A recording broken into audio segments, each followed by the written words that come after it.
కూటమి ప్రభుత్వం వచ్చిన తర్వాత దళితుల్ని ఎంత అసహ్యంగా ట్రీట్ చేస్తుందంటే దళితుల్ని ఎంత అసహ్యంగా ట్రీట్ చేస్తున్నారు. అదే మన జగన్మోహన్ రెడ్డి గారు తన 5 ఏళ్ల పరిపాలనలో కులం మతం చూడకుండా, ప్రాంతం, పార్టీ చూడకుండా ఆయన పరిపాలించారు. ఆయన పరిపాలన గురించి అందరూ మాట్లాడుకుంటున్నారు. ఆయన కులం చూడకుండా సుపరిపాలన అందించాడా? కోవిడ్ టైంలో మాస్క్ అడుగుతాడనే కదా డాక్టర్ సుధాకర్ రోడ్డు మీద లాగి పిచ్చోని చేసి చంపేసింది మీ ప్రభుత్వంలోనే కదా. ఎవరు వైఎస్ఆర్సీపీ కార్యకర్త మరి నన్ను చంపేస్తాడేమో ఆ అనంతబాబు దళిత డ్రైవర్ని చంపి కారు డిక్కీలో వేసుకొని డోర్ డెలివరీ చేసింది మీ ప్రభుత్వంలోనే కదా.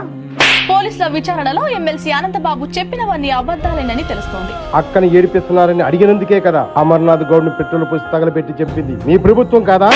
ఏడిపిస్తున్నారని చెప్పి నా తమ్ముడు వెళ్ళి ప్రశ్నించినందుకు వాణ్ణి పెట్రోల్ పోసి తగలేసుకోవడం, మళ్ళీ చేతులు కాళ్ళు కట్టేసి మీ కుల రాజకీయాల కోసం, మతాల మధ్య చిచ్చు పెట్టే రాజకీయాల కోసం మా దళితుల్ని కించపరిచి మాట్లాడితే